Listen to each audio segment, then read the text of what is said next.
Hey everybody, welcome back to Your Full Crew. I'm Dawn Zoldi, one of your hosts.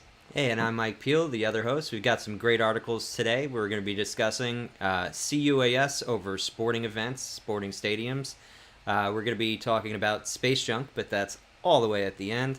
And then our favorite topic du jour, we're going to be talking about AI. So we're also going to be talking about risks associated with AI that should be under more consideration. But we're also going to be talking on the fun side with some 3D text to model software that's coming out there. So uh, we got some great guests to talk about this stuff today. We've got Patrick Huston. Patrick, tell us a little bit about yourself. Sure. I'm Patrick Huston. I'm a retired Army general. I'm a technology lawyer out in San Francisco, and I focus on AI, cybersecurity, and I'm a board member with the National Association of Corporate Directors. Thanks, Patrick. And we also got Tim Tenney. So, Tim, what do you do? Hi, good morning, afternoon, evening, everyone. Tim Tenney. I'm the CEO of Nordic Unmanned North America, subsidiary to Nordic Unmanned Global out of Sandnes, Norway. And I'm a retired Air Force colonel and pilot. Thanks, Tim. Just want to remind anybody who's watching right now to hit the like button, subscribe, and the notification bell if you're interested in what we're saying. And please do add some questions to the chat. We will try to respond if we have time. So first up, we're going to be talking about Tim's article, which is about CUAS and their deployment around sporting events, or lack thereof. So tell us a little bit about this, Tim. Great. You're probably wondering why I chose this. For those of football fans that are out there, I think we all know that we have enough timeouts throughout a game that we don't need to slow down games even more for those outcomes. But in the last couple of weeks, we've had 2 to 3 small UAS actually stop NFL games because they couldn't identify the operator, the drone, where it came from, et cetera. And we also have the counter UAS industry that has produced a lot of great technology out there that's just waiting, chomping at the bit for government and for the regulators to come up with a policy, with regulation and law for us to be able to handle these types of situations without causing another timeout on the field there. And so the reason I chose the article in addition to that was so we could get into a couple things of talking about remote ID and some alternatives with regards to the FAA identifying small UAS, as well as one of the BVLOS Aviation Rulemaking Committee recommendations of pilot experience. If you read that article, you found that most of the time, these aren't nefarious drones that are coming to do bad things, right? So it's usually a recreational remote pilot or an inexperienced pilot that doesn't know that there's an actual zone that they can't fly around because they don't have the experience that's there. And then we have the industry that wants to do things like kinetic operations against a small UAS. Don't forget, this isn't a wrench or a hammer. This is an aircraft flying through the sky. And we've got to be careful of, taking down aircraft out of the sky, whether it's a Cessna 172, a 737, or a small UAS.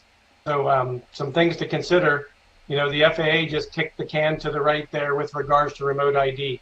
But would that have solved the problem here? I would probably venture to say no, but I would like everyone else to weigh in here. It sounds like Dawn's shaking her head. No, that wouldn't have done it. No, remote. Tim, you and I have talked about this. Remote ID is not the be-all, end-all solution. It's important to be able to identify people who voluntarily register their drone like they're supposed to, right? And then buy the right drone that actually broadcasts either, all those message elements as it's part of the remote ID rule.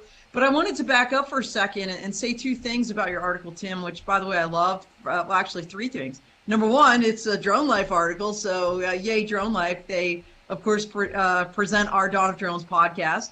And so, number 2, this article really focused quite a bit on defense solutions, who, by the way, was on our Dawn of Drones podcast last week. We had Gabriel Bendheim, their pre-sales manager, talking about their cyber takeover solution. And then number 3, I totally agree, Tim. There's a lot going on here when it comes to regulation. And when I say a lot going on, like there's talk of it, but there's no real substance yet. And I agree with you. I think that's very troubling because I think, besides Defend, who has got a great solution, there's so many other counter UAS solutions, but zero authority. And if anybody knows about authorities, it's Pat Houston, General Houston, because he advised, Army commanders as an Army JAG for years about, the actions they maybe should or should not be taking based on the authorities they had. So, Pat, I'd love to get your thoughts on this article too. Yeah, well, I would say two things, Don. First of all, to all the NFL fans out there, I apologize that my drone use shut down operations for a little bit.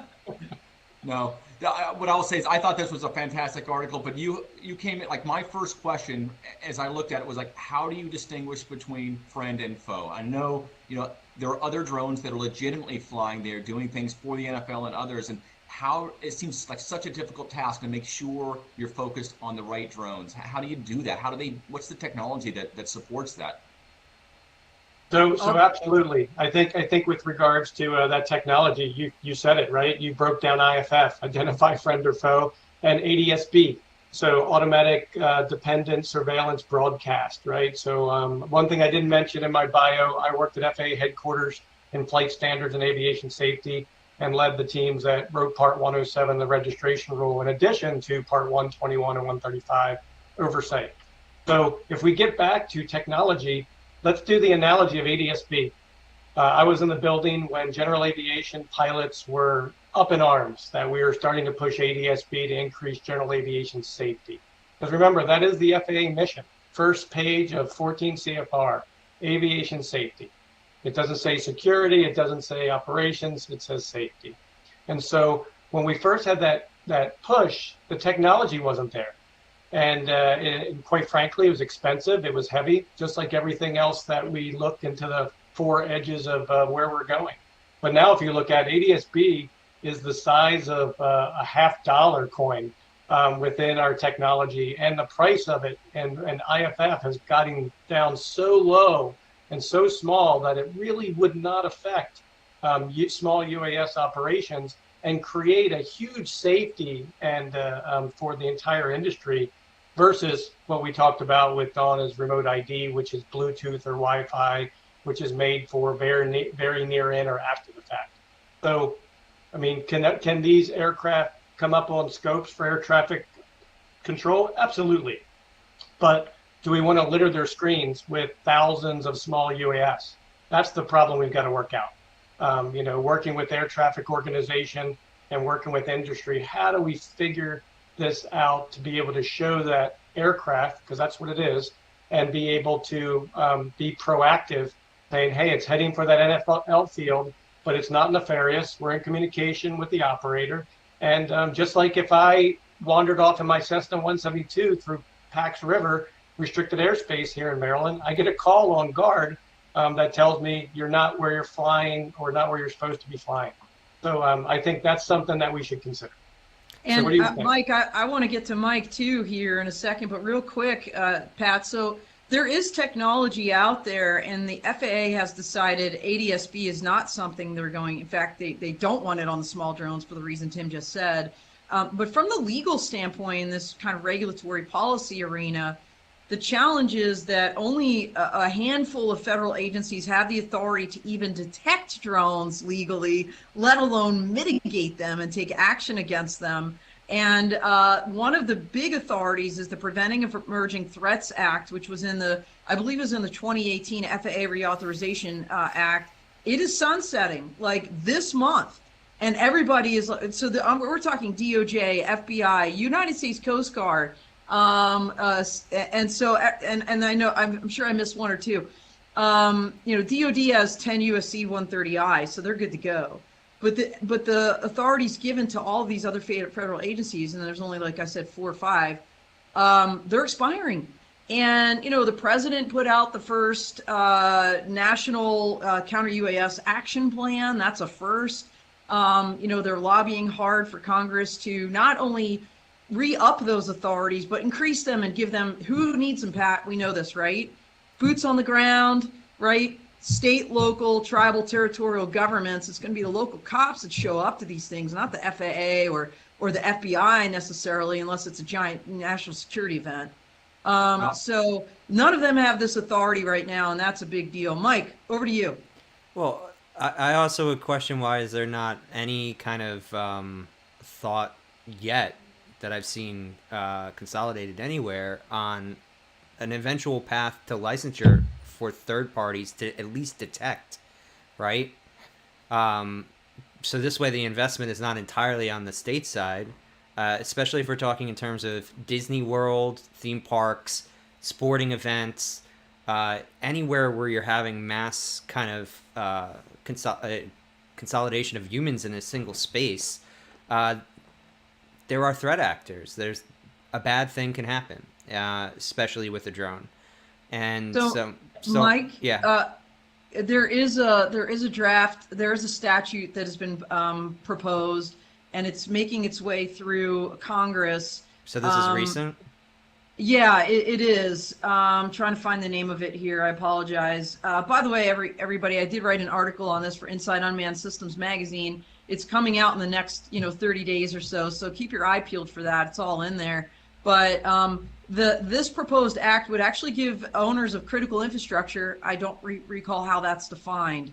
I think it's defined in another statute, honestly. They harken back to another definition. But to have some authority here, and I don't know if Disney World would be counted in there. But yeah, you're right, absolutely. 80-90% of our critical infrastructure is owned by the private sector. Right, and increasingly so, right? Like, there's lots of moves to make roads as privatized as possible in certain states. So if you limited the authority only to the public, they wouldn't even be able to help. So until the problem has already happened. I think a good analogy, if we were going to put a statute, one, we've got to coordinate with 14 CFR, right? Because the authority under the FAA is anything a millimeter off the ground is under their purview out to 12 nautical miles. But a good analogy would be the maritime industry. And something that my company is doing, Nordic Unmanned, with Equinor and with oil and gas in Norway and beyond, is flying past 12 nautical miles. There are still laws that are in effect. So oil platforms outside of 12 nautical miles may not fall under EASA or the FAA, but they fall under Admiralty and maritime law. And within 150 meters of that platform is a safety zone. So maybe something in that kind of analogy would be beneficial for us to work through with Congress, with the FAA, DOT, and all the other organizations and three letters that we'd have to work with. That makes a lot of sense, because I remember, I forget the name of the organization, but tower inspection was a concern with the Part 107 flight rules, and they let it be known that if you don't allow us to get close to these towers, then these inspections wouldn't be able to be conducted. So an allowance was made, right? Or at least a consideration that changed the way that the rule was drafted. So there is a path forward. I'm just kind of surprised that we haven't gotten there yet, considering a lot of the talk around drone safety, sporting events has been right there at the top of the discussion. The NFL has definitely talked about it for years now. We had speakers at my show talk about it. I'm kind of surprised that it didn't kind of bubble all the way up yet.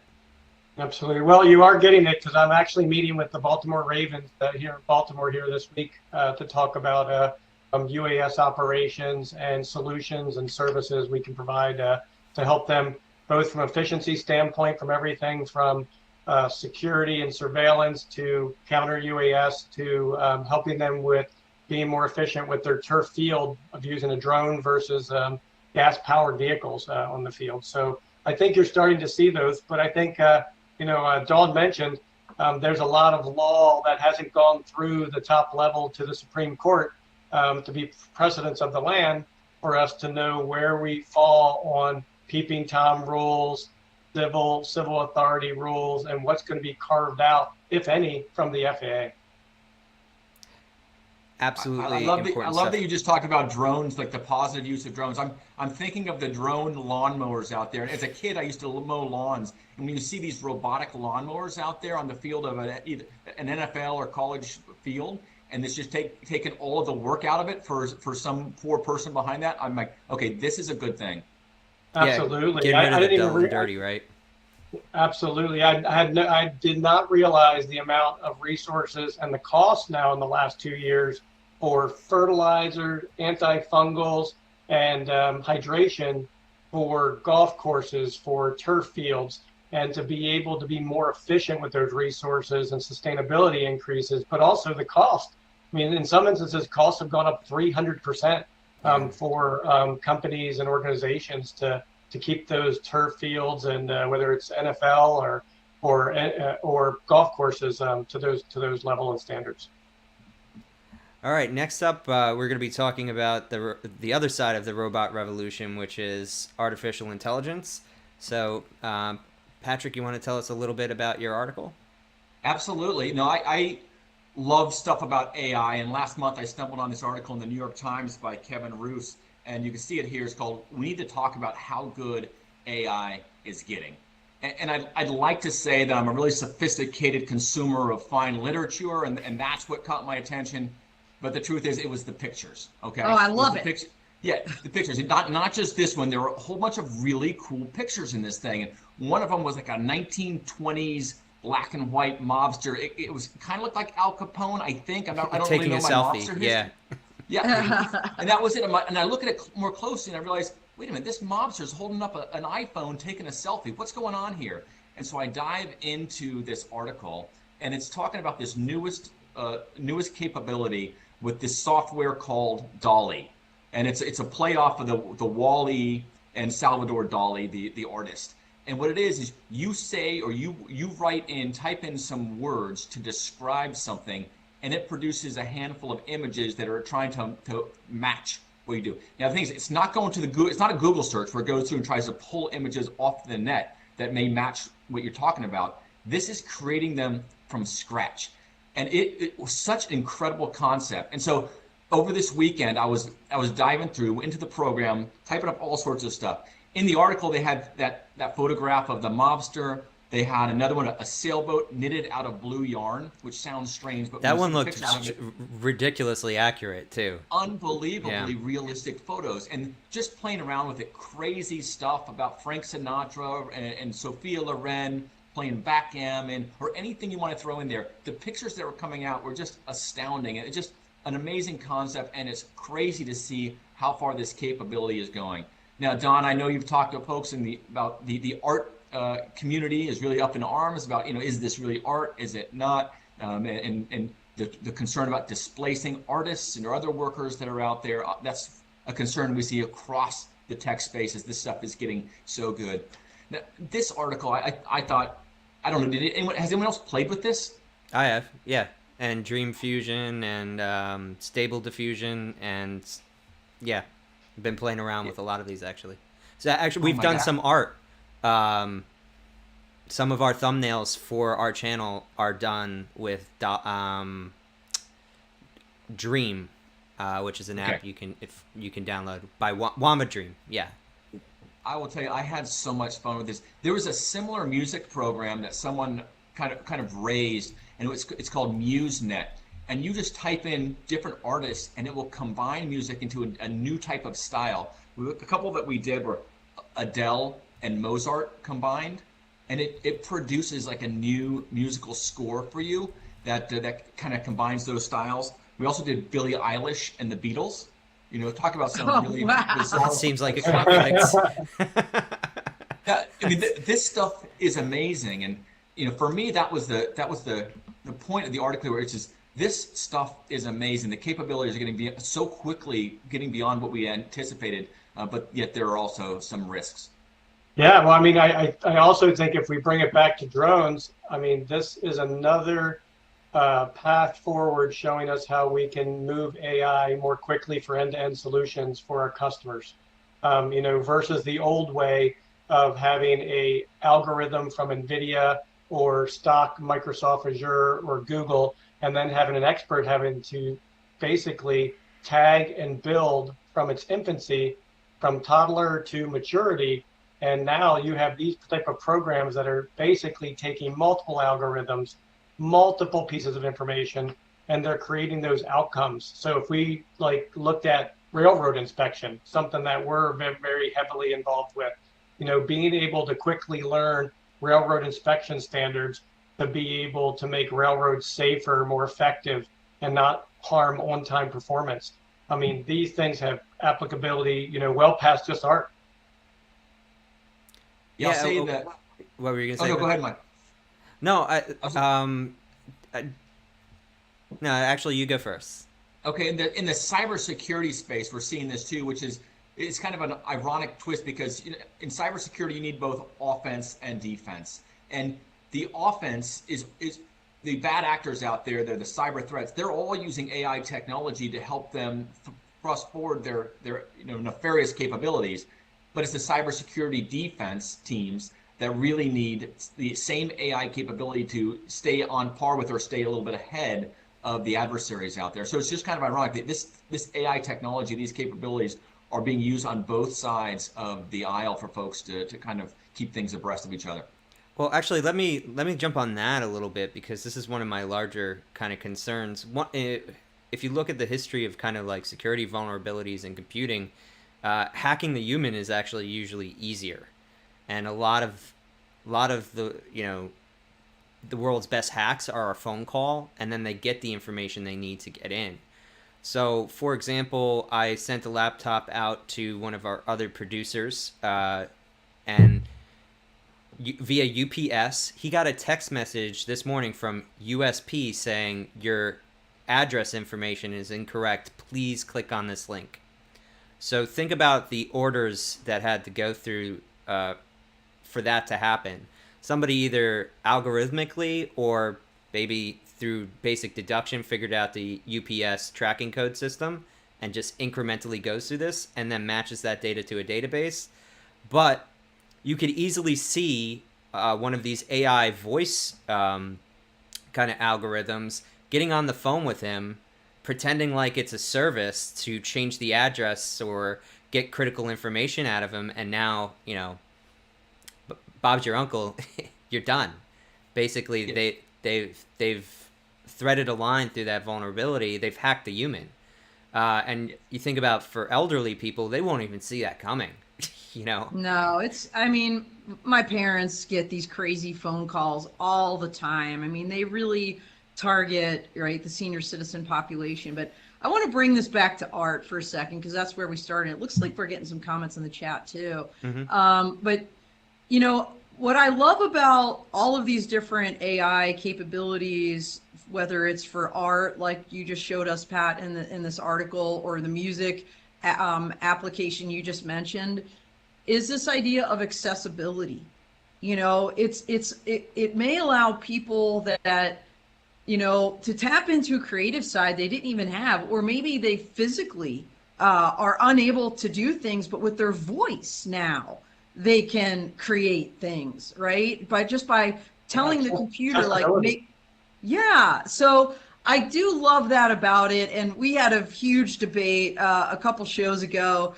We talked about how AI, this gentleman in Colorado had used AI to create this really cool painting, won an art contest, and people were, it was, the category, Mike, remind me, it was like digital art or digital manipulation. So my personal feelings was that he was totally within the bounds of the contest. But some of the judges didn't appreciate that the AI completely made it, right? And then Pat, both of you, Pat and Tim, will appreciate this too. We also talked about the U.S. Patent Office had made a ruling recently that if you list AI as the sole inventor, you can't. Yeah. They won't recognize it. AI cannot be the sole inventor. So all of this stuff is going to come to a head at some point in the exact right case, where you're going to have a piece of art or music, or somebody's going to try to copyright something or patent something, and decisions are just going to have to be made. But I think you're right. I think we're in a really interesting inflection point here when it comes to AI. Well, I think I think the basis there is the piece actually transformative from what the AI did? So like you might just put your signature in. Does that count as transformative? or not. So what were you So, gonna say? on one hand, it's such amazing capabilities, and of course, what are the risks here? The article is really trying to say, yeah, amazing capabilities, amazing potential, but also some risks. And for me, I'm concerned about the risk of these capabilities. You talked about the accessibility.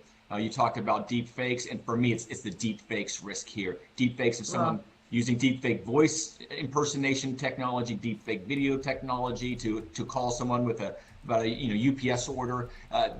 For me, my prediction is we're going to see more and more deep fakes in two different contexts. One is courtrooms, and as an attorney, I'm very concerned about that. If you can create evidence, manufacture evidence, it totally discredits all the evidence out there. And you need to have some really accurate authentication procedures to ensure you know what you're looking at, what you're hearing, what you're seeing.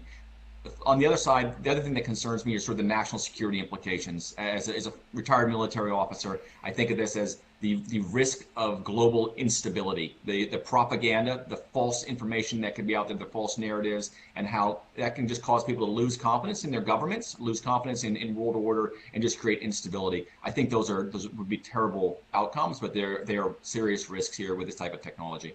But we've already seen that, right, Pat? And Tim, I mean, everybody, right? We've seen this in the last several years, meddling in elections in the United States, just the things going around Facebook. And then, then you see some social media outlets like shutting people down, and so there's these First Amendment implications too. So, boy, this is, you've raised a whole bunch of issues just from some really cool AI art, to be sure. Well, AI tends to just raise issues, right? Because it makes us think about what is actually human here, and how much do the systems that we set up for human-to-human trust actually hold up in a completely computerized environment that can literally manufacture reality. Absolutely. I mean, and the more and more we rely upon AI for different solutions, as Patrick mentioned, there's more implications for security and risk. Let's go back to the railroad example. I'm using a drone with a LiDAR, high-resolution camera, and AI algorithms to look at track safety, track inspections, and someone hacks into that and provides information that's opposite to where I find a defect in the track that could cause a derailment or fatality or crash. That could be a huge risk for the industry. So we've got to make sure that we stay ahead of that and provide those security enablers that stay ahead of the bad guys, right? Yeah, I think people are finally thinking about privacy, security, and surveillance a lot more than they used to. Like, everybody kind of woke up post-pandemic in a world where, wait, all these things are actually at risk, and we're starting to see kind of the bad effects from previous reckless behavior, not considering security and privacy with all this early internet stuff. So I just want to bring up some questions from the chat. I don't know who knows the answer to this, but they asked directly to Dawn. Joe Mattern says, I'm currently researching heavy lift drones. Who currently manufactures the world's largest lift drone? Is it Griff Aviation in Norway, or would it be Saberwing? Anybody? If not, we can find an answer. Okay, so words matter, right? We're using the word drone, and when I think of that, there's a lot of electric vertical takeoff landing aircraft that are focused on cargo. I think Saberwing is obviously one of them. They're out of California. Ed DeReyes is the CEO there, great guy. By the way, retired Air Force as well.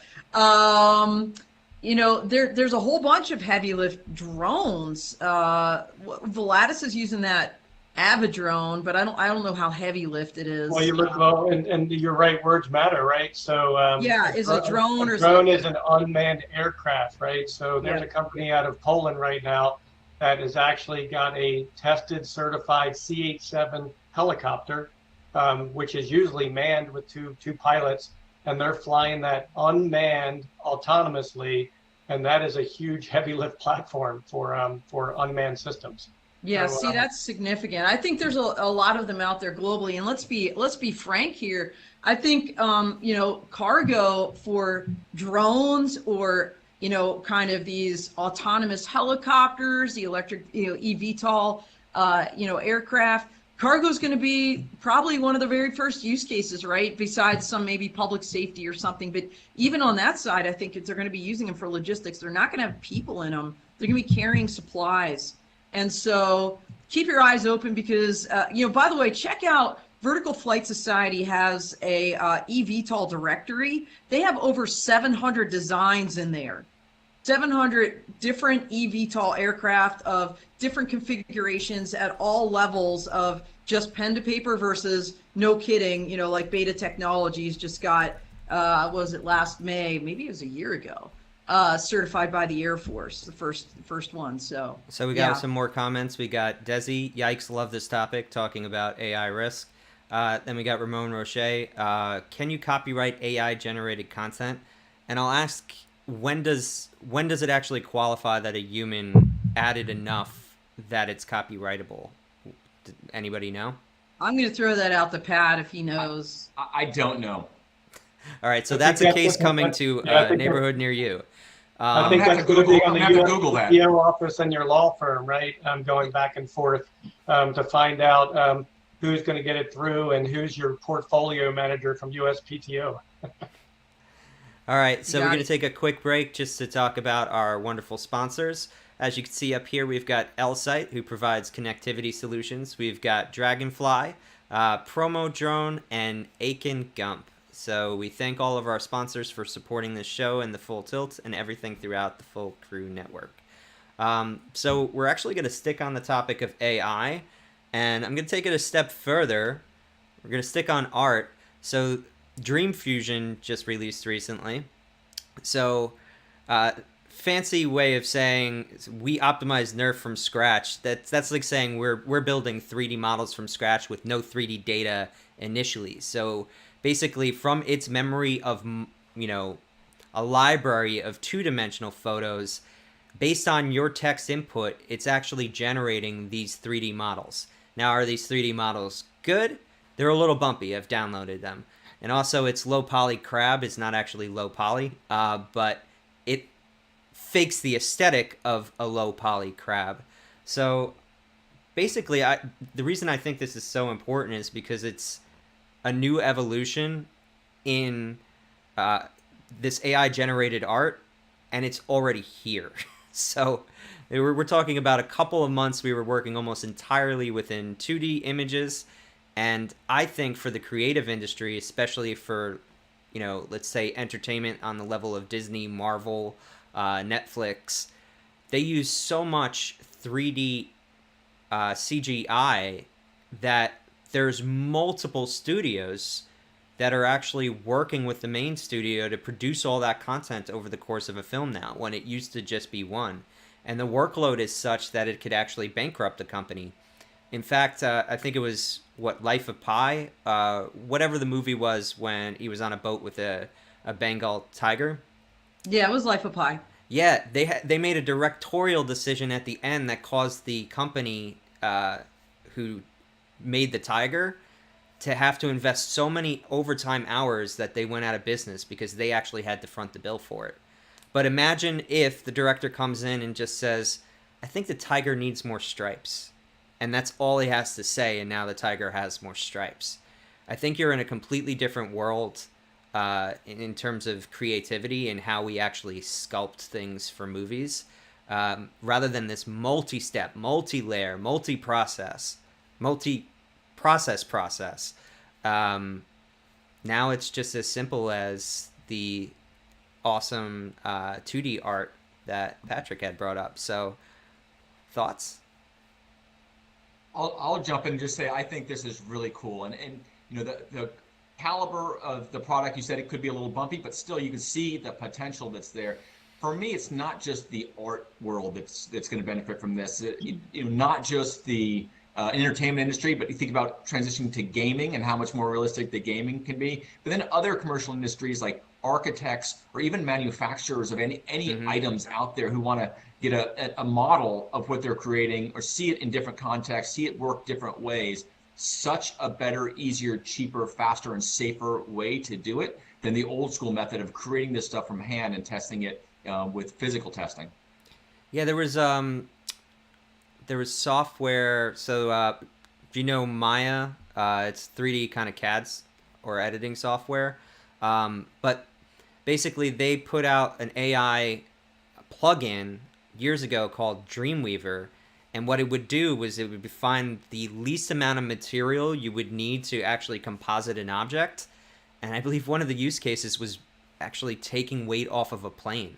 So all the parts that they could replace, and almost everything kind of looked like this, like it was like a woven thread, because it was using the smallest amount of material possible. So all those air gaps kind of gave it like an amoeba, almost fungus type look, but it was sheet metal. And what was so interesting about that is no human would make that shape. You wouldn't even think of it, right? So I definitely see what you're saying there. The possibilities for architecture are literally out of this world. You could imagine buildings that would look to the naked eye completely structurally unsound, but are actually sturdier than the ones that we could build today with nice straight lines. So I'm just waiting for Tim to take this back to drones. Oh, exactly. For drones. I mean, remember, simulation's important, right? So, and the industry is pretty much in its infancy of introducing simulation, something that's really helped aviation and aviation safety. I mean, Class D simulators in the FAA world are equal or better than the aircraft. And most of us in the military and even in commercial airlines, 10, 15 years ago, we wouldn't have even thought of doing 100% of our training requirements in a simulator because they just weren't there. You didn't have that immersion that you have because of the amount of time and cost for 3D modeling. right. And now we have the ability to do that not only for commercial aviation that can pay top dollar for a 737 simulator, but for drone simulation. And then we can take it all the way back to the beginning of those drones flying into the NFL stadium, right? If we have more simulation and training for our remote pilots, Part 107 pilots, it makes them better pilots, more experienced pilots, where they can look at their flow of where they're going to fly today, and they see the stadium and go, oh, wait, I forgot, I can't fly over there, right? If they would have done the simulation first. Well, my brain is exploding right now. So you just said so many things that I want to comment on, Tim. Number one is, I actually know a company. I met a company when I was in DC that's doing simulation kind of in the counter drone space to do the kind of the red blue team stuff, right? So really cool for the military, for commercial applications. Also, vertical takeoff landing, the eVTOL crowd, the advanced air mobility crowd, they're going to need sims. And I think that's going to be significant to training, right? And then, of course, with the BVLOS ARC that you mentioned and the training, I think advanced training is going to be needed for beyond visual line of sight, whether drones or eVTOL. I think that's going to be key. What I was thinking about was my brain went to the dark side after Pat's earlier comments on security, because I was just thinking, so many companies are, not so many, there's a handful of companies doing great work in the AR, VR space and 3D modeling, right, after inspection. So they'll use a drone, they'll do the scan, they'll download it through the software, and then, maybe with like Key AI, QII.ai as an example, out of Canada, was on our show earlier, Dawn of Drones, in January this year.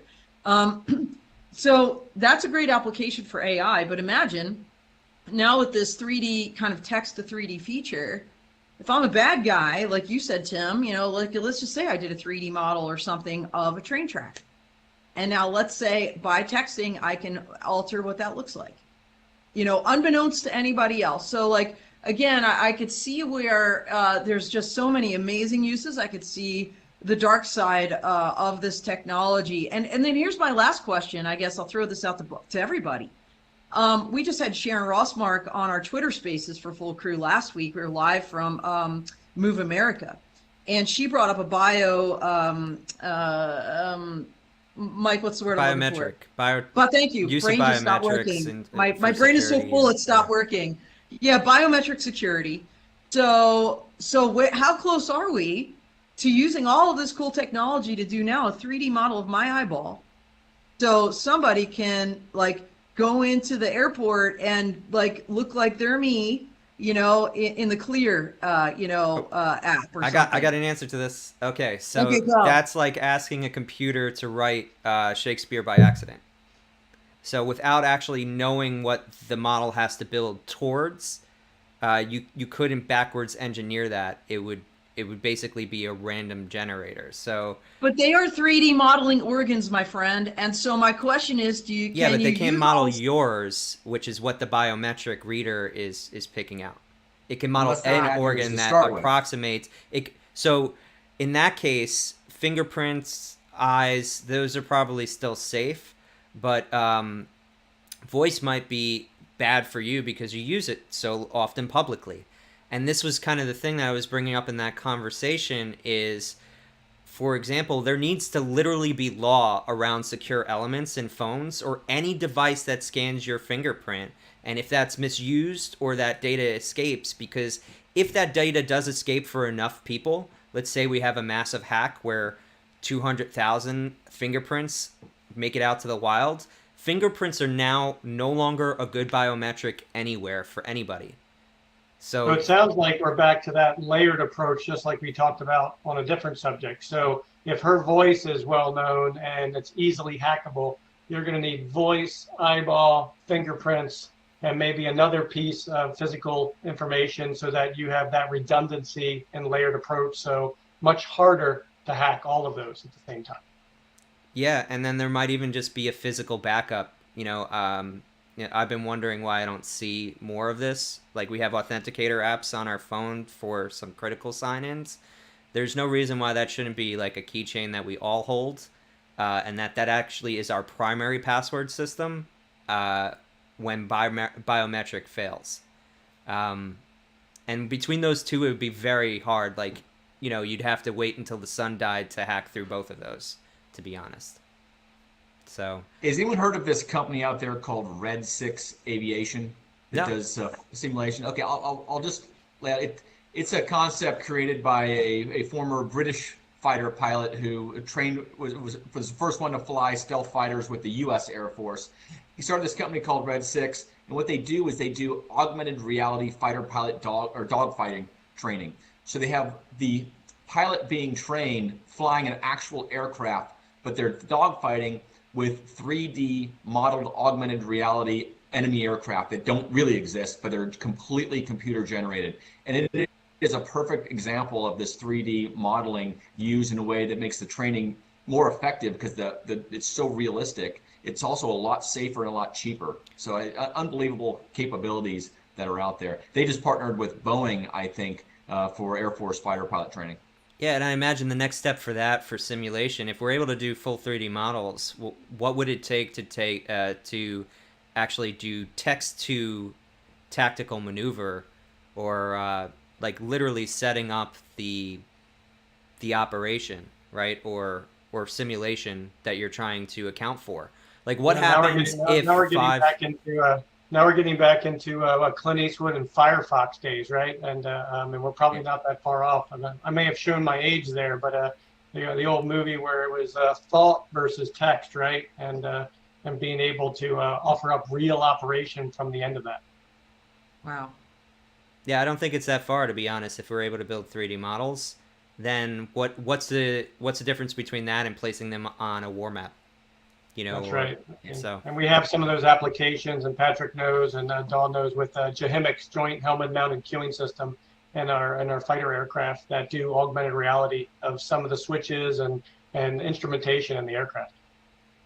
All right, so it's time to take a break and go to outer space for our last article.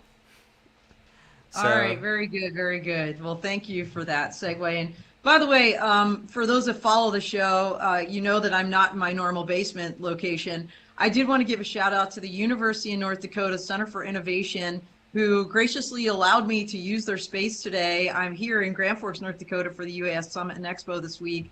We'll be doing lots of streams. We'll talk about that at the end, but big shout out to True Weather Solutions that had the connection with UND to get me in here because the hotel Wi-Fi ain't working. So anyway, let's get back to space. Let's talk about the Space Jam, right? You guys seen the original movie, by the way, it was so much better than the sequel. No contest there. Is anybody fighting for the LeBron Space Jam? Anybody out there? Oh, it's awful. It's just like Welcome to the Space Jam. So what are we talking about here? Humankind has launched more than 13,000 satellites into Earth's orbit since 1957 at the beginning of the space age. Of those, 9,000 still remain.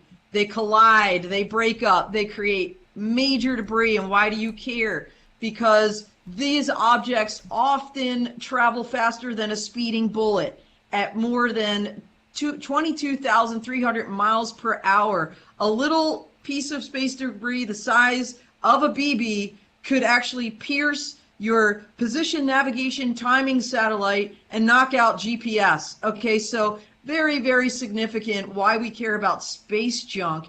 And the last thing I saw was there's either 900,000 or 1 million pieces of space junk that are currently passing over our heads every single day. And those are including from government abandoned satellites. So this article talks about how the FCC has just created a rule that requires basically removing space junk within 5 years, removing defunct satellites within 5 years of when they are no longer in commission. Why do you care? This is a really interesting, weird regulatory issue where you're now starting to see some almost like who's got the authority here, right? So when you think about commercial space, the FCC grants licenses, right? NASA, of course, has a huge role in space. And everybody's like, wait a minute, who's on first? Who actually should be issuing these rules? And Congress got a little, frankly, ticked off that the FCC unilaterally issued this rule. And it's not the first time. I just wrote an article about this. Google Dawn's Old High Space Jam Inside GNSS and you'll find it. But the Congress has put out this, they're calling the Orbits Act, the the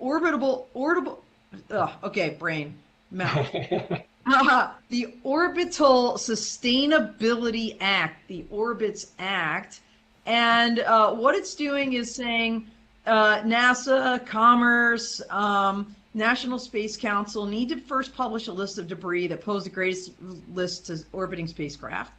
NASA needs to establish a program of debris removal because that technology, there's a whole, and by the way, I'm not going to read the whole thing, but there's the interesting thing about space is space law is governed primarily by treaty. And under the treaty, the question is even who, it's really the nation state that put that satellite up there that has the responsibility to remove it. So, in our own country, you see this infighting between the FCC, Congress, NASA, lots of issues, but it's such a critical issue. And and the implications are heavy, right? So now your cost of your satellite has to take into account that it needs to be removed if that becomes law. So how much does that cost in the actual launch and recovery of that satellite? Probably a lot. And then, who are the players that can do that? I mean, is the two major trash companies on the planet, Waste Management and a couple of those, going to start getting to the space trash business with aligning with companies that understand the market value that's in there? So I think a lot of things to think about. Yeah, so I'll admit that I have no background in space junk. Okay, so but I read this as a total layperson. I was going through and I was surprised by two things. The first, Dawn, is the one that you've already alluded to, is the fact that there's this jurisdictional battle. Because I was quite surprised to see the FCC, the Federal Communications Commission, weighing in on the physical results of space debris out there. It just seemed kind of odd to me. And then, of course, NASA coming back saying, we think we might be a better entity to address this, or at least members of Congress saying that we think NASA might be better to address that. That would certainly be my instinct as an outsider here. But the second piece was more interesting to me. It was the substance, the actual, what is this 5-year rule really necessary or right? And NASA's position, what I saw, said, we don't think you need to have a 5-year rule. We think under most circumstances, the traditional 25-year rule is totally sufficient to provide the safety and security that we need. And so it seems to me like there needs to be some more research into this to figure out before you spend a lot of extra money in increasing the requirements on companies. As Tim said, that it's going to make it a lot more expensive to do these things that are essential to what we do as a society. You need to take a look at this. Yeah, I think SpaceX takes theirs down within 3 months. So, again, from the technology standpoint, to Tim's point, to the cost standpoint, 5 years, 25 years, 3 months, what's that sweet spot? I don't know, but obviously someone needs to figure it out. Mike, what are you thinking? I don't know. Well, at least you've got we know that NASA can hit the target on a meteor when they need to. So from their testing there in the last couple of weeks. So that's a good backup plan, I guess. Yeah, I'm sure that created a bit of space junk when you exploded. I'm just throwing that out there. They got that way far away from the Earth, thankfully. But no, I almost wonder if this was like a purposeful move. A little bit conspiracy here to move the ladder up by making the requirement. So sometimes that's kind of backdoor dealing stuff you could see here. Because what jurisdiction did the FCC like imagine that they're the person or they're the entity that actually should be handling this? Is it interfering with anything within the communications? It could. I mean, that's the article I wrote. What's that scenario though? Yeah, go ahead, Tim. Yeah, I think that's exactly right. I mean, if it hits a couple GPS satellites out, we're going to have impact for aviation operations around the world, right? And military and commercial and all kinds of everything. Stuff. Tim, I mean, look, we don't go anywhere without firing up our Waze app or Google Maps or whatever. And just imagine a life without GPS. Like we would just implode. Honestly, we would be sent back to the dark ages. A life without this show, we'd be off the air. Yeah, I know. I mean, heck, I couldn't even get Wi-Fi over there at the hotel. I often say that to people when they're impatient with the internet. I'm like, let it go to space and come back. Give it a second. It's traveling the speed of light, so come on. That stuff's fast. Yeah, exactly. Very good. No, but just to take it even a little bit further, so what you're telling me is that the FCC is concerned that this is a huge threat, but NASA wasn't. What would be a normal way for them to go about expressing that concern rather than just, putting it on the books? Is there any other interagency communication on issues like this? Yeah, there's a whole space council. I mean, there's a whole apparatus set up in the government. Well, yeah. Space council. Yeah, and of course, now we were just joking about it beforehand, but it's a real thing. We really have a United States Space Force. They're called Guardians. So there's so many different stakeholders at this point. It's one of those things that like Patrick just said,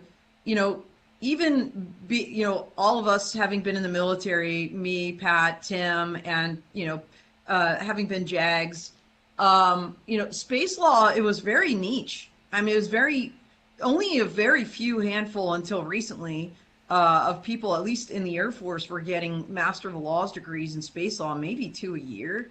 It's one of those things that not a lot of people know about, but it's one of those things that I think is so critical to all life and modern life. And also, when you think about the drone industry in particular and satellite communications, position, navigation, timing, everything we do depends on space, and it's something that most people are pretty ignorant about, even lawyers. So I feel like this is just an interesting area to keep an eye on and keep watching. I know I get a newsletter in my inbox every day called Breaking Defense, and I scanned through it this morning. I'll tell you, let's just say hypothetically 10 articles, 8 of them were about space. I mean, I think and one thing that comes to mind of talking about the different interagencies and stakeholders that play in this realm kind of beckons back to intelligence, right? And let's look back to September 11th, and then we created this position stakeholder that supposedly is the maestro of intelligence called Director of National Intelligence. Right. I don't think we have that yet in space, right? So we still have a rivalry going on of who's in charge. Interesting. The Office of the Director of National Space, ODNS. I like it. You heard it here first. I don't think it's going to decrease in importance, right? No. Look, there's not only SpaceX, there's Blue Origin, there's, I think Northrop Grumman is involved in satellites of this nature. So, and so many critical functions like GPS already rely on it. But the future of the internet is probably very satellite based too, at least as a minimum in a redundancy sense. And, you know, given how many natural disasters are having on the ground now, where it's even hard to get insurance, you kind of want to have the satellite backup. That's for sure. That's right. Didn't you just see the article this morning? What was it? SpaceX just sent Starlinks, Elon Musk down to Florida, right, to help with some internet connectivity. Yeah, Yep. and that's not going to decrease. So SpaceX and Starlink is going to be sending Starlinks to a lot of people. I mean, one, it's good advertising, and two, it proves the product's worth, right? I'm actually curious. We'll put this up in the air. What happens when No we pun have intended. yeah when we have enough kind of, because a lot of the rules of the road are based on terrestrial wire, right? Who owns what, where, and spectrum on the ground. But if it can be covered by a global satellite system, then who's making the money off of that, and why do we have to kind of have kind of the cost structures that we currently have? I think that'll get blown apart as this technology increases. So definitely not going to be less important. We're coming. The bottom line is we don't want things blowing apart in space. Like, that is bad. And we need to figure out, like, who is actually supposed to be governing the removal of that space junk. So, yeah. All right. We're coming up on time. So, Dawn, what's coming up this week? We got a lot of cool stuff. Oh my gosh, we got so much going on. And what you all don't know, because I didn't push it out on my social yet, is tune into my LinkedIn tonight, 4 p.m. Central, which is 5 p.m. Eastern. I should be doing, fingers crossed, internet connectivity live stream from Grand Sky in North Dakota. So lots of luminaries there tonight. So that should be a really great random live stream tonight. But tomorrow we're doing a special crew live from the UAS Summit and Expo with 3 special guests: Ned Talbot from Semaphore Scientific, Joey Schmidt from Eyesight RPV, and Joey Reedy from Thread, which was formerly Airtonomy. So check that out tomorrow at our normal time. We're going to be doing that live stream at 9 a.m. Mountain, 11 Eastern. And then Wednesday, continuing with the North Dakota theme, we've got On the Dawn of Drones, Tom Sawyer of Grand Sky and Don Bershoff from True Weather, talking about the statewide low altitude weather service, the first in the nation that they're launching here this very week. So really excited about that, to be talking with those two. And then as I drive back from the airport, literally on Thursday, I'll be on Clubhouse, dropping audio chat with Troy Hiddle from Ellistair, talking about the benefits of tethered drones as we continue this month on the Dawn of Drones, dedicated to industry enablers. So should be a great week. Yeah, as always, Dawn is making it seem like her week isn't always this hectic. It literally is this crazy every week. I know I produce most of her shows. I want to thank our guests for showing up and with some great articles to discuss today, and also like really diving deep and taking some unexpected turns there to really, really talk about these topics in depth. And also thank the audience as always. Thank you for supplying some cool questions and comments today. And again, thank you to our sponsors for supporting everything we do on the crew. Just one last reminder, subscribe, hit the like button and notification bell. You've helped this channel grow over 153% over the last 28 days. That wouldn't be possible without you, so thank you again. And that's it for this week. We are out here.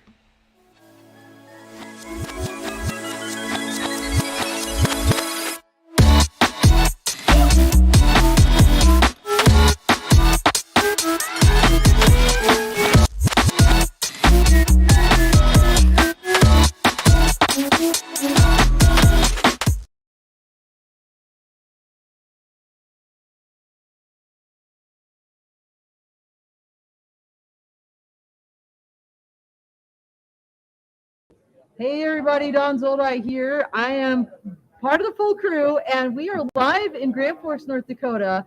We are here for the UAS Summit and Expo, and we are actually at Grand Sky. We're in a hangar right now during a reception. This is John Nelson from BBI International. So, John, tell them a little bit about who you are and what you're doing with this show. Yeah, definitely. So we're the company that owns and operates this event, and so we've been doing it now for 8 years. So this is actually the 16th annual summit. Oh my But gosh. yeah. So it's pretty crazy that this has been going on for 16 years, and it's one of the only shows fully dedicated to unmanned aerial systems or uncrewed aerial systems, I should say.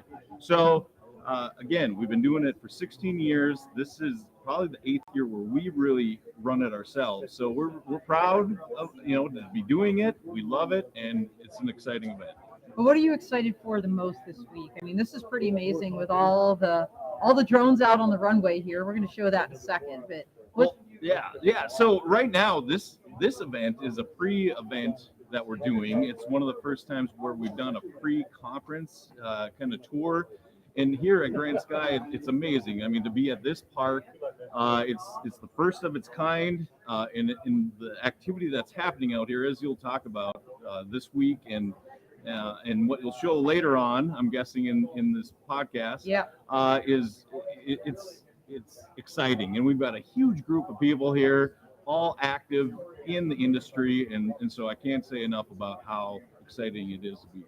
Well, thanks for doing this. The energy is high. We're just kicking this thing off right now, but it's going to be amazing. Join us tomorrow, by the way, too. We're doing a special broadcast at 9 a.m. Mountain, 11 a.m. Eastern, with 3 special guests. We're going to be at the Alaris Center where the event is actually happening. So, again, right now we're live at Grand Sky. So thanks so much, John. I really appreciate you. Thanks for having me. All right, All right. cool. Thank you. All right, we are coming down next. Let's see who's. I don't care. We're just kind of going down the line. We got a lot of people lined up to talk to you guys. We got Rob here. Rob, tell me your whole name from Census Technologies. This is Rob Knockenhauer from Census Technologies. And yeah, so Rob is here visiting, and I just saw Rob actually at the UAS Roundup in Colorado. Before that, commercial UAV. He's been traveling almost as much as me. So Rob, why are you here in North Dakota? Well, I'm here to check out what's happening here in North Dakota. It's Census is working on a presence here. We have a connection with Williston State College. That's some folks are coming out from there today, and we're looking forward to just catching up with a lot of people I haven't seen in a while. Well, there is so much going on in this state, Rob, and between Vantas, Grand Sky, right, the Northern Plains UAS Test Center, test site, just so much going on. So really cool that Census is getting involved. Yeah, so we're hoping they make a little presence here, and we'll see how it goes. All right, well, very good. What are you excited about this week, Rob? I'm just excited to kind of hear. There's actually a panel on associated elements that Sean is hosting or moderating rather, and I'm looking forward to kind of hear what the latest is on that, because that's definitely kind of a part of the whole DV loss game that needs to be addressed, sooner rather than later. I totally agree. Well, thank you so much. Great to see you, buddy. Great to see you too. All right, we're going to grab Michael Robbins is here from AUVSI. Traveled all the way. By the way, fun fact, missed a flight or something and had to drive 5.5 hours. So good to see you there. I made it. Yeah, he made it. Yay. Yeah, getting out an urban air mobility craft would have been. That would have been so ideal, right? Yeah. So, Michael, you guys announced some really great news recently about the Defense Innovation Unit and a new collaboration you all have for cybersecurity, I believe. Right, yeah. Can you explain what that's all about? Sure, yeah. So in August, we announced that AUVSI was launching our Trusted Cyber program, which is a much broader initiative to develop a standards framework for all forms of uncrewed vehicles. So, air, ground, maritime, big vehicles, small vehicles, broad diverse. And we've established a working group of industry representatives. I think right now we've got about 25 different representatives in that group, each with a solid, diverse cyber background, representing companies from very, very small startups to General Atomics. We're here at General Atomics facility, and they're represented on the committee. So a broad representation of companies.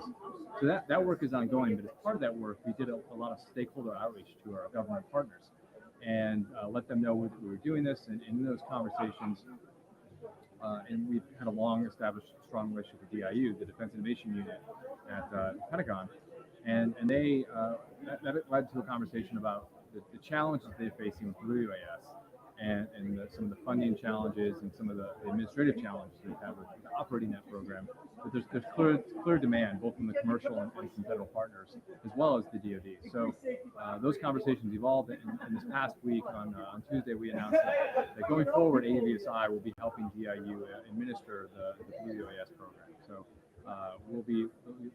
more details will be coming out in the near future, but companies that are interested in pursuing Blue UAS going forward, whether for the DoD and being NDAA Section 848 compliant, or whether they just want Blue UAS for other federal stakeholders or even non-federal stakeholders or customers, they can reach out to AUVSI now. We have a website, just Google auvsi.org, and you'll find our Blue UAS page, and there's a form to fill out, or you can just contact me, Michael Robbins, mrobbins@auvsi.org for more information. Well, this is a really huge development, I think, Michael, because so many people out there, there's kind of almost like the haves and have-nots, right? Like there's people that maybe made first, second cut, and then ultimately didn't make a list.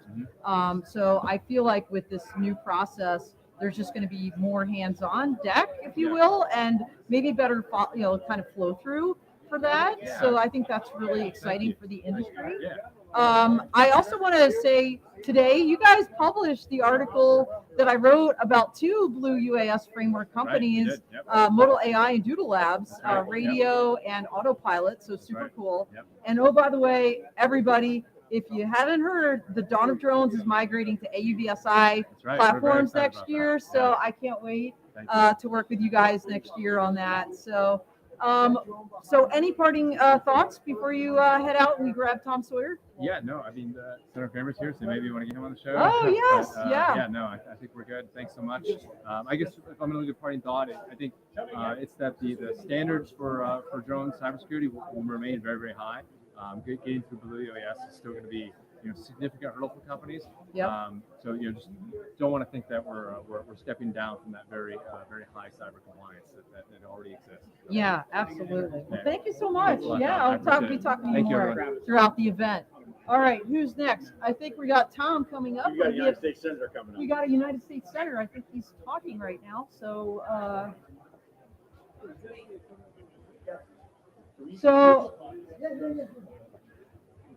all right, we are somewhat in a holding pattern. Lisa, can you show the meteor drone while we're doing that? So we'll do a little show and tell while we're waiting for the senator. We'll go ahead and show. So part of what's happening this week is the launch of, there we go, in the background, Lisa Tenne from True Weather Solutions, displaying the meteor drone. And this is going to be launching the first statewide low altitude weather service in the nation right here out of Grand Sky, coming to an airfield near you soon. So, sir, so good to see you. How are you? Yeah, good to absolutely. Be with you. Thanks for letting me join you. Yeah, so we have a very eclectic crowd, a lot of drone people, technology people. So why don't, sir, you tell them a little bit about yourself and what's so awesome about North Dakota and drones? Well, we're very pleased to have PTech Consulting up here. Don, thank you for joining us. Yes, for sir. inviting me to be with you. We're having a UAS, Unmanned Aerial Systems Conference, which is kicking off now and be going through today and tomorrow. And we get people in the industry from all over the nation. We actually started on Unmanned Aerial Systems back in 2005. So we've been at it for about 17 years. And we have more amazing partnerships here than you can imagine between the Grand Forks Air Force Base, Grand Sky Technology Park, and so many other things that we have going. This conference is just exciting because we have people from all over the globe, and it's people with the latest and greatest ideas that are doing things in the UAS industry and beyond, ISR, space, related aerospace and space. This year I'm bringing as my guest Chris Scalise, who is the director of the National Reconnaissance Office. And so he'll be presenting tomorrow along with me about some exciting stuff that he's working on and we're working on together. Past guests have been George Rumford from TRMC and Derek Tenne from Space Development Agency. And again, we're involved in low Earth orbit satellite mission, and ISR. And we actually have 900 miles of border security here, Customs and Border Protection. Wow. DHS is one of our partners. And of course, our Guard flies unmanned aircraft. We have a state effort where we're making the command and control available through the Vantage system statewide. We have just incredible certificates of authorization from the FFA so that we can fly unmanned aircraft in the NAS. So very exciting, and I'm droning on. Sorry, Don. I'll No, stop right no there. pun but thanks. intended. No pun intended. No, Well, pun intended. Let's tell them a little bit about. Those are reapers, right? They are. No, No, so these are global hawks. Oh, I'm sorry. Oh, But- okay. but- I said oh the my wrong God. thing. I'm sorry. I'm Flying- sorry. No, Global hawks. Don, don't let Tom take it. Flying overhead as we came in Yeah. were predators and reapers. Yes. And that's, of course, what you're referring to. Yes, yes. Now, what Tom thought you Of were course referring to I was. were this amazing He's so fleet good. of global hawk on the ground, of which there are about 24 of them, between 24 and 27. Yeah. I still have a little trouble keeping track because it's the Block 10s, the Block 20s, and the Block 30s, in addition to the Block 40s, which are over on the base side, still on active duty. Yes. This is going to be the heart and soul of the Sky Range program. These are being retrofitted by Northrop Grumman to be what we are will be called Range Hawks. And instead of lining up Navy ships out in the ocean every time we want to test a hypersonic missile, Yes. these will be up in the air. Instead of looking down, they will look up at the hypersonic missile. It is so exciting. That's the TRMC program that George Rumford is working on. He is brilliant. Yeah. Just brilliant. I have to say, I listened to your talk last year, and I was so inspired. I wrote an article for Inside Unmanned Systems magazine on that program. Good for you. I did. So, yes, sir. Well, I know you're super busy, sir. I want to thank you so much for taking the time to talk to us today. Thanks Really for letting me join. This appreciate was you. really fun. Yeah. I really appreciate it. Yes, sir. Thanks for being here. And I want to invite anybody, everybody who's looking for great partners, great relationships that they can build in this whole aerospace, space, UAS industry. Come see us. We've got a partnership like none others, and we're looking for more. Thanks, All Tom. right. Thank Thanks. you, sir. You bet. All right. Very good. Let's see who we've got next here. We got Tom Sawyer come down, Grand Sky president. So this is the man that's making it all happen here at Grand Sky. And so, Tom, come on in. Maybe Kind of move this over way. a little Yep, bit. there we Yeah, you go. got the Hi. little logo on your head there. So tell us about what's going on right now. So this is like a pre-party for the big UAS Summit and Expo. First time y'all are doing this. Tell us a little bit about that. So yeah, the UAS Summit and Expo is here in Grand Forks the next few days, and normally they have an opening reception at the exhibit hall. And this year they said, why don't we come out to Grand Sky and do something out there? And we said, absolutely. So we sponsor it all. We've got a lot of great things to show off. All these global hawks and predators and reapers now. Yeah. I'm gonna, you know what I'm gonna do, Tom? I'm gonna do this. I'm gonna show people like that they're on the runway. So can you all see that? There are the birds out there on the runway. So, and you can see the party tent to our right. So I'll get this resituated here for us. But yeah. So there's 24 global hawks out there now, former Block 30 and Block 20s. They were retired by the Air Force, and another DoD agency, the Test Resource Management Center, has said, we want them. We want to use them for hypersonic testing.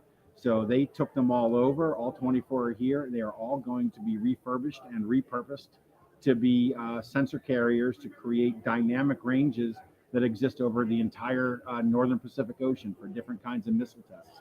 Yeah. And so that's a huge opportunity that's going to be headquartered here. All the maintenance and fit out work will be done here. That's hundreds of new jobs for Grand Forks, tens of millions of dollars of investment. And so something that Grand Sky was really built to be able to support. So we're really excited to be able to do it. Well, what I love about what you do too, it's military and civilian both. Like this business park for drones is so unique, co-located with Grand Forks Air Force Base, enhanced use lease, giant business park, anchors Northrop Grumman, General Atomics. But you're also doing something kind of special too with this little drone we see here in the background. Yeah, this little drone called the Meteo drone. So tell us about your collaboration with True Weather and what you hope to achieve with that. Sure. True Weather Solutions and Don Birchoff, we became friends over the last year. We needed something that was going to be able to really help us get much more precise, much more comprehensive weather measurements and weather forecasts. The 24 Global Hawks, there's a couple $1 billion of aircraft. So I have ground operations that are impacted by weather. I have air operations. And so where the known icing is, our entire goal is we believe that of the flights that are canceled for weather, we can recover 30%, maybe even more Wow. of those flights, Yeah. which really then creates operational reliability and operational planning opportunities for our partners and our tenants. So we're using a small drone. Instead of a weather balloon, we're going to put a small UAS up. It's a hexacopter made by Mediamatics in Switzerland. We're really excited to be working with them and Don. This is really going to be a game changer for understanding the weather environment that we're operating in.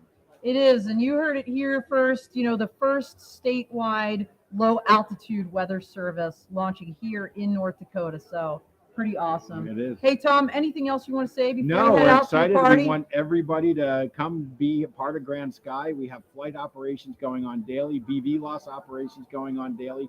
Come on and be a part of our really special thing happening up here. All right. Thank you so much, Don. Thank you, It's great. Tom. Awesome. All right, have fun. I'll be over there soon, I think. All right, we've got let's go Don next, since we're kind of on this topic of the Meteor drone and the weather service. We've got the amazing Don Bershoff, the weather Don, here with us. Don, say hello. Hi everyone. I just love being at Grand Sky. The stuff that Tom is doing is just amazing. I'm looking at the predators out there on the ramp. I mean, this is weather haven for me, right? Yeah. Or are they predators? I said the wrong one. Yeah. They are predators? Yeah. Okay. All right, great. So tell us what you hope to achieve here with your Meteor drone. Well, Tom has been investing in this. The drone's behind us. This is the first one that's going to be up in North America on a regular basis. They're flying them in Switzerland, Mediamatics. We think it's a game changer, getting this kind of data that we can feed back into flight operations. We're going to be able to see onset of fog and clouds and low clouds faster. We'll be able to pick up thunderstorm development with a little more precision, and most importantly, icing. Icing will, especially up here, it really cuts about 30% down on flight time due to forecasts. And we're going to be able to fly this to see if it's really up there. If it's not, we'll get them flying. We think they're going to get about a 30% reduction in those delays, and the return on investment is going to be 10 to 1, basically. That's going to be huge. Yeah. So we're going to be on a panel on Wednesday, right? Yeah. So give them a little preview of what we're talking about, the weather panel we're doing. Well, so Tom and I and Captain Buckley from the base will be on there to talk about the operational impacts of weather on mission operations and the need for higher resolution data to help increase mission effectiveness and mission effectiveness rates in the military. But everything applies to commercial applications. For advanced air mobility, same thing. And instead of bombs on target, it's money in the bank. That's what I like to tell people. I focus on bombs on target when I was in the military, making sure we didn't waste resources, and we hit the target, and we made sure we didn't waste the assets. But here it's about making money, and that's what we'll talk a little about. But more importantly too is we're starting to talk about this new Weather Scout drone. Yeah. That is right now we have a phase 2 AFWERX project where we're going to start testing devices that will allow us to see turbulence and icing at standoff distance. Today, the only way you can detect icing and turbulence is if you're flying it. There's no weather instrumentation for that. We're building the instrumentation to put in a drone so that when drones go up, they'll have knowledge of whether or not there's something out ahead. That's going to allow us then to fly them when there's a threat without being worried about safety. Well, let's save some for the Dawn of Drones podcast. By the way, everybody, Wednesday, 9 a.m. Mountain, 10 a.m. Central, we're going to have Tom Sawyer, you just saw from Grand Sky, and Don Bershoff from True Weather, kicking off a month dedicated to industry enablers, and True Weather is sponsoring that month. So join us for the Dawn of Drones, learn more about what's happening out here.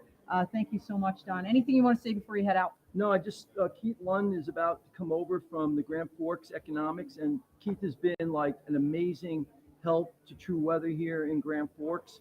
I'm a big advocate for what they're doing here and all the support they give businesses that are trying to bring innovation into Grand Forks. And, honestly, this drone probably wouldn't be possible here in Grand Forks without guys like Keith and Tom and everyone else. So big thumbs up to Grand Forks.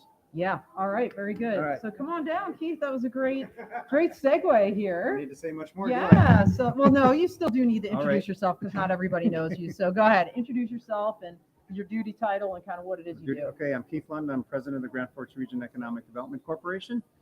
We work throughout Grand Forks County to help grow and diversify the economy, grow business, and UAS, autonomous operations, and space is such a tremendous opportunity. We're really focusing in on that. As a matter of fact, we've hired somebody specifically to work this area of our economy, so it's a tremendous opportunity. So you have a UAS specific person working with you? We have a UAS business development officer whose sole purpose is to make connections, develop relationships, and help to grow this industry. Well, it's really exciting because, I mean, first of all, like I said, Northern UAS, right? Northern Plains UAS test site, Vantas, Grand Sky, University of North Dakota, and the incredible things they're doing there. So tell people out there, how they can kind of tap into what's happening here. If they're not here right now, like how can they tap into the energy that's here in Grand Forks? Absolutely. There's a lot of ways to tap in, but maybe before I answer that, I want to say you've talked to a lot of people, and Don just sort of did our commercial for us. So really appreciate that. And you visited with Tom Sawyer to talk about all the things that are going on at Grand Sky, which is really DoD focused. But we really wouldn't be here today. We wouldn't be celebrating a summit if it wouldn't be for the tremendous leadership on many, many fronts. So we have our state leadership that's invested in this industry beyond visual line of sight infrastructure to help commercialize drones. They've invested in Grand Sky and the infrastructure here to help build out the industry. So the state of North Dakota, from the legislature to the governor's office, has been tremendously supportive. And then you had Senator Hoeven here, his colleague in the Senate has been tremendously supportive as well. So we just can't. It's really Team North Dakota. We're speaking with one voice, and so it's been a pleasure. In terms of connecting, there are many different ways. So if you're interested, if you're a large company that's looking to do DoD-related work, Tom Sawyer is a great person to visit with to talk about the opportunities here. A lot of the activity at Grand Sky is really driven by others, and one of the things that we're really focused on is supporting earlier stage and startup companies like Dawn and True Weather. And we have a number of startup companies that we've already visited with before the summit started, really talking about what can be accomplished in North Dakota based on our tremendous ecosystem. So it's an exciting time, and it's a pleasure to be here today and a pleasure visiting with you. Well, absolutely. And I know, you're one of the sponsors of the event. And tomorrow we have 3 of your companies on a special live stream at 9 a.m. Mountain, 11 a.m. Eastern on the full crew tomorrow. So check us out there. Do you want to talk a little bit about that and, kind of the inspiration for supporting some of these companies? Yeah, so there's a couple of things that are happening we're really excited about. Number one, so we're really sort of promoting what we're doing here in Grand Forks and North Dakota to the world. So it's exciting that you get a chance to talk to some of those companies. There's a session at the summit that talks about why Grand Forks and why this ecosystem, why the partners here are so supportive and how you can be successful. And really, just really kind of promoting what we're doing and trying to expose, again, this ecosystem to the world. We're really excited. We've had tremendous growth over the last several years.